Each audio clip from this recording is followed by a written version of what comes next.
जय माता की मित्रों। हम लोग धनिष्ठा नक्षत्र की बात कर रहे हैं और आज धनिष्ठा नक्षत्र का अंतिम पाठ है जिसमें राहु और केतु के फलों के बारे में चर्चा करेंगे। अगर आप शुरू से पाठ सुनते हुए आ रहे हैं तो आप सबको शायद पता है कि राहु और केतु केवल चरणों के हिसाब से फल बताया गया है पुस्तक में। उसके ऊपर किसी ग्रह की दृष्टि का क्या प्रभाव होगा उसका फल पुस्तक में नहीं बताया गया। वो आपको या हमको अपने अभ्यास के द्वारा बाकी ग्रह नक्षत्रों को किस हिसाब से प्लेसमेंट है, कौन से स्थान पे है, उसके अनुसार आपको समझना पड़ेगा।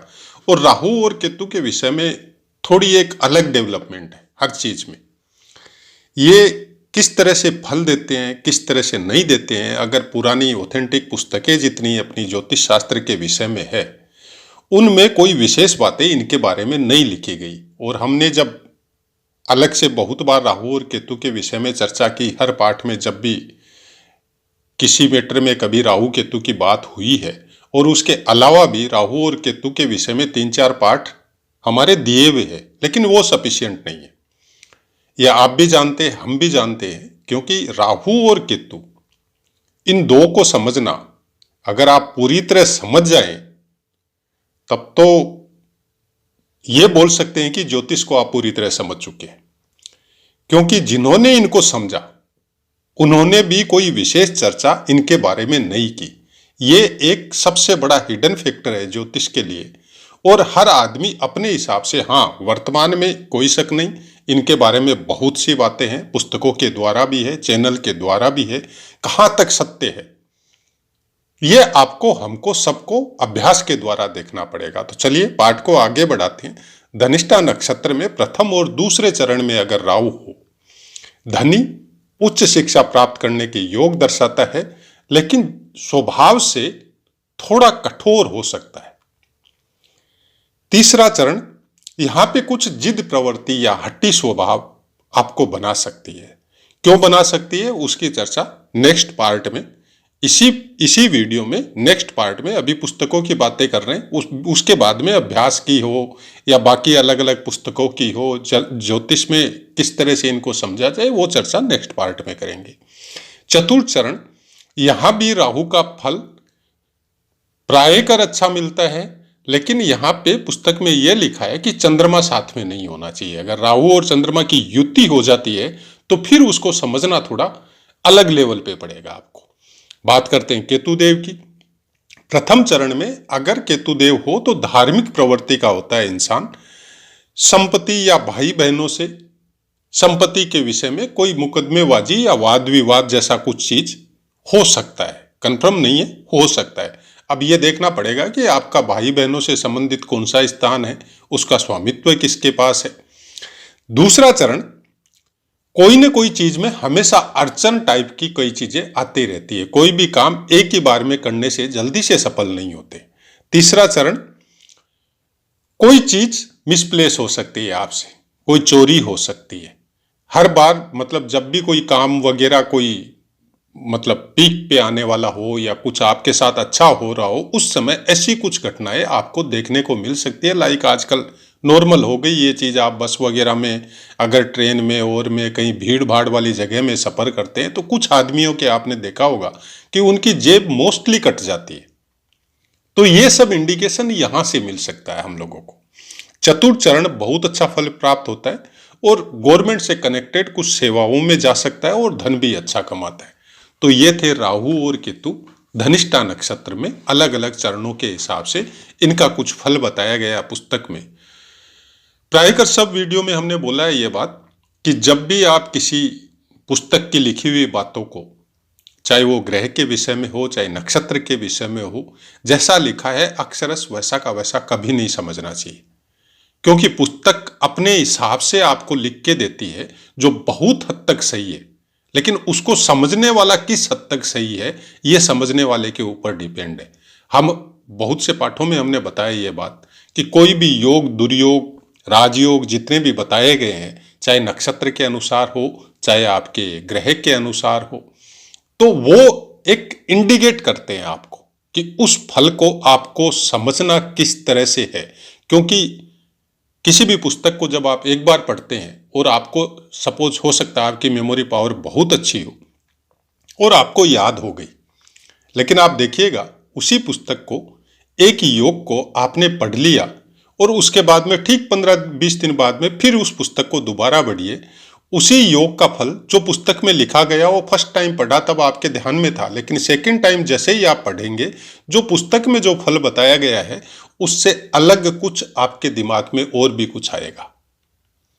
क्योंकि ये बहुत कुछ डिपेंड करता है, क्यों आपका नवमांश कुंडली के ऊपर निर्भर होता है, बाकी दसमांश कुंडली है या अनेक वर्ग कुंडलियां है, फिर षडबल है, फिर कितने अंशों पे विराजमान है। जैसे धनिष्ठा नक्षत्र है, आपका मकर राशि में भी आएगा, आपका कुंभ राशि में भी आएगा। काल पुरुष की कुंडली के अनुसार राहु और केतु जो भी इसमें प्लेस है, प्रथम 2 चरण में होने से वो दशम स्थान में आएंगे, अंतिम 2 चरण होने से वो एकादश स्थान में आएंगे। तो वो किस तरह के फल देंगे फिर आपको ये भी देखना पड़ेगा कि धनिष्ठा नक्षत्र का स्वामित्व मंगल देव के पास है, वो कहाँ प्लेस है, उनका फल कैसे निकल के आ रहा है, वो अपने षटबल में कितने बलवान है, कितना बल उनके पास है। मकर और कुंभ दोनों राशियों का स्वामित्व शनि देव के पास है, तो शनि देव को आपको देखना ही पड़ेगा। एक चीज हमेशा ध्यान में रखिए, हम प्राय कर बोलते हैं बहुत से पाठों में, क्योंकि ये सब बातें हम अगर आपको बोले कि ये पुस्तक में लिखा है तो पॉसिबल है, लिखा हो सकता है, क्योंकि इतनी पुस्तकें पढ़ ली, कौन सी पुस्तक में कहाँ क्या लिखा है हमको भी याद नहीं रहता है, याद रखना भी बहुत मुश्किल है। कि ज्योतिष में अगर आप ये सोचे कि हम एक पुस्तक को या 2 पुस्तक को या 5 पुस्तकों को पढ़ के अगर हम उसको याद रख ले तो संभव ही नहीं है, कभी संभव नहीं है ये बात। याद रखने से भी अगर आप संस्कृत के प्रकांड विद्वान हैं तो उसी श्लोक का अर्थ दोबारा जब पढ़ेंगे, तीसरी बार जब पढ़ेंगे तो अलग लेवल पे निकल के आएगा। इसीलिए बोला जाता है कि ज्योतिष एक रहस्य का विज्ञान है, इसको समझना इतना आसान नहीं है। इसको अगर आप समझने लग जाए, हम भी किसी जन्म पत्रिका या आप ज्योतिष को जानते हैं तो किसी कुंडली को आप लेके बैठिए और उसमें क्या क्या फल निकल के आ रहा है एक बार नोटिंग करके देख लीजिए, उस कागज को अलग रख दीजिए। उसके बाद में 4-5 दिन बाद में से आपको इष्ट का ध्यान करते हैं, पूजा पाठ वगैरह करते हैं, और उसके बाद हाथों हाथ उठिए। उठने के बाद में पूजा पाठ अपना समापन करके उठने के बाद में वापस उस जन्म पत्री को खोलिए और फिर उसका फल का प्रिडिक्शन कीजिए और उसको भी नोट कीजिए। फिर दोनों कागज को मिला के देखिए मिल रहा है क्या, कभी नहीं मिलेगा। ये 101% श्योर है, कभी नहीं मिलेगा वो फल। कारण उस समय आपके गोचर अलग थे, उस समय आपका चंद्रमा अलग प्लेसमेंट में था, उस समय का नक्षत्र अलग था और आपकी बुद्धि एक अलग लेवल पे चल रही थी। और वर्तमान में जब आप दोबारा उस कुंडली का प्रिडिक्शन कर रहे हैं, उस समय के ग्रह गोचर चेंज हो चुके। आपकी दशा महादशा में भी, अंतरदशा में, प्राण दशा में जाके आपका बहुत कुछ चेंज हो चुका है, आपका नक्षत्र भी चेंज हो चुका है। और जब आप स्थिर मन से कोई इष्ट का अपना ध्यान और साधन करके जब उठते हैं, उस समय का मन और उस समय की बुद्धि बड़ी अलग लेवल पे होती है और वो चीज समझने के लिए बहुत कुछ अलग अंतर पड़ता है सब चीजों में, बात करने में भी, समझने में भी। ज्योतिष जैसी वस्तु को अगर आप समझते हैं और आप सोचते हैं कि 24 आवर हम प्रिडिक्शन कर सकते हैं किसी कुंडली का, हमारे अनुसार तो संभव नहीं है। ये अलग बात है कि पुस्तकों के अनुसार आपने समझ लिया और उसी के अनुसार आप प्रिडिक्शन कर रहे हैं, तो वो नहीं मिलेगा। क्योंकि ज्योतिष की जो भी ऑथेंटिक पुस्तकें हैं उनमें फर्स्ट में ही लिखा हुआ है कि किसी की भी कुंडली का प्रिडिक्शन करने के पहले आप उसकी परिस्थिति देखिए, उसका स्थान देखिए, कहाँ पे उसका जीवन का चक्र जो है वो चल रहा है, वो कहाँ प्लेस है फिलहाल। जिस जातक की आप कुंडली देख रहे हैं, वो सर्विस कर रहा है, बिजनेस कर रहा है, उसके खुद के कर्म कैसे हैं, उसके अगल बगल में कैसे आदमियों का जमावड़ा है, इतना आसान नहीं है। अभी रिसेंटली शायद आपने भी देखा होगा कि एक कमेंट आया था कि हमारा ये बताइए, ये बताइए, क्या संभव है? प्राय कर सब पाठों में बोलते हैं। हाँ ठीक है, नॉर्मल बता दिया कि भैया आपके लग्न का स्वामी और आपका एकादश का स्वामी एक साथ बैठा हुआ है, तो ठीक है, धन के मामले में आपको या धन दूसरे स्थान का स्वामी और लग्न का स्वामी या एकादश का स्वामी एकादश में ही बैठा हुआ है, तो ठीक है, धन के मामले में आपको प्रॉब्लम नहीं आएगी। लेकिन सब चीजें आपको डीपली बताए ये संभव ही नहीं है। इतना आसान नहीं है किसी का प्रिडिक्शन करना। जब तक आदमी को आप जाने नहीं, जब तक आदमी को आप पहचाने नहीं, वो किस तरह के कर्म कर रहा है, किस तरह के आदमियों के साथ बैठा हुआ है, हंसी मजाक का तो विषय है नहीं। और जो बोलते हैं उसका असर सामने वाले पे भी होता है, और हम जो बोल रहे हैं हमारे ऊपर भी होता है। किस तरह से समझाए सामने वाले को। इसलिए शायद हमने ये दूरी बना रखी है कि हम किसी कुंडली का प्रिडिक्शन नहीं करते। हाँ, पाठ से संबंधित कोई बात हो, कोई कमेंट हो, उसका आंसर जरूर देते हैं। कुंडली का प्रिडिक्शन करने के लिए हम माफी चाहते हैं। इतना आसान नहीं है। जब तक हम सामने वाले को समझे नहीं, जब तक उसको पहचाने नहीं, जब तक उससे बातचीत नहीं करें, तब तक बहुत मुश्किल नहीं है। ये विषय कोई हंसी मजाक का विषय नहीं है, और हंसी मजाक का विषय बोल के हम वीडियो भी नहीं बनाते। इसलिए आपने देखा होगा कि हम उसको रन करवाने के लिए कोई भी भ्रांति वगैरह नहीं फैलाते। कोई अलग से कोई तामझाम इकट्ठा करके और हम सोचे कि हम उसका सब्सक्राइबर बहुत ज्यादा बढ़ा सकते हैं, क्योंकि जो चीजें पसंद है वो चीजें हम भी कर सकते हैं, लेकिन जरूरत नहीं समझी कभी।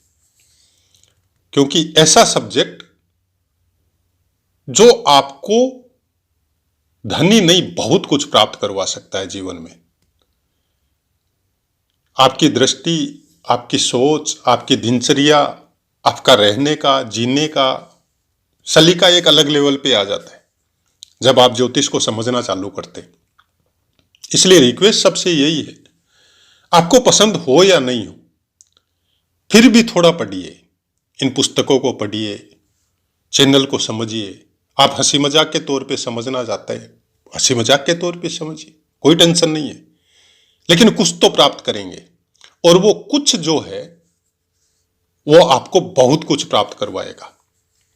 ये प्रैक्टिकल एग्जाम्पल हमारा खुद का है, क्योंकि शुरू में जब ज्योतिष की पुस्तकें ऐसे ही पढ़ने चालू की थी, कोई विशेष अनुभव भी नहीं था, घर में भी कोई ऐसी कोई पारंपरिक हमारे परिवार में कोई ज्योतिष वगैरह से कोई कनेक्टेड नहीं था।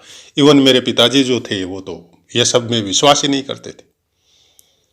लेकिन धीरे धीरे जब इस चीज को समझना चालू किया तो हमारा जीवन ही चेंज हो गया।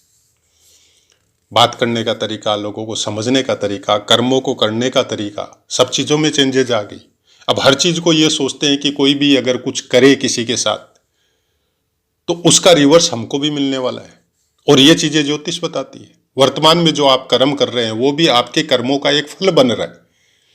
और सबसे बड़ा गॉड गिफ्ट होता है उस आदमी के ऊपर कि आप कोई अच्छा का नहीं करके कोई बुरा कर्म किया है और उसका तुरंत आपको फल मिल रहा है, कोई विपत्ति के स्वरूप में हो, कोई कारण से हो, तो आपके साथ ये गॉड गिफ्ट है कि वो ज्योतिष के योग हो, चाहे ईश्वर का आशीर्वाद हो, वो आपको तुरंत बता रहा है कि आप गलत कर रहे हैं, आप ये सब मत करो, ये आपके लिए नहीं है, आप सही रास्ते पे चलो। बहुत आदमी गलत करते करते करते करते एकदम ऐसी परिस्थिति में पहुंच जाते हैं कि जब वो फलों में रूपांतरित होकर रिटर्न रिवर्स गियर होता है, तब फिर उसको भोगना बहुत मुश्किल होता है। लेकिन जिसको हाथों हाथ मिलता है, प्राय कर जहां तक हमने देखा है, अगर आप फर्स्ट टाइम कुछ गलत कर रहे हैं तो आपको हाथों हाथ मिलता है, सेकेंड टाइम कर रहे हैं तो भी हाथों हाथ मिलता है, लेकिन जब थर्ड टाइम करते हैं तो धीरे धीरे हैबिचुअल हो जाते हैं, फिर उसको सुधारना बहुत मुश्किल है। इसलिए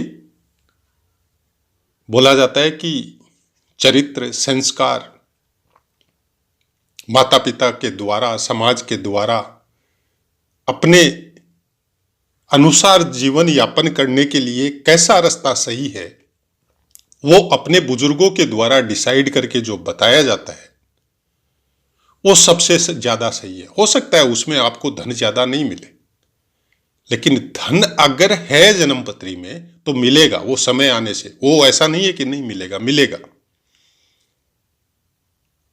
बस आपको अपना कर्म संघर्ष के साथ निरंतर करते रहना है।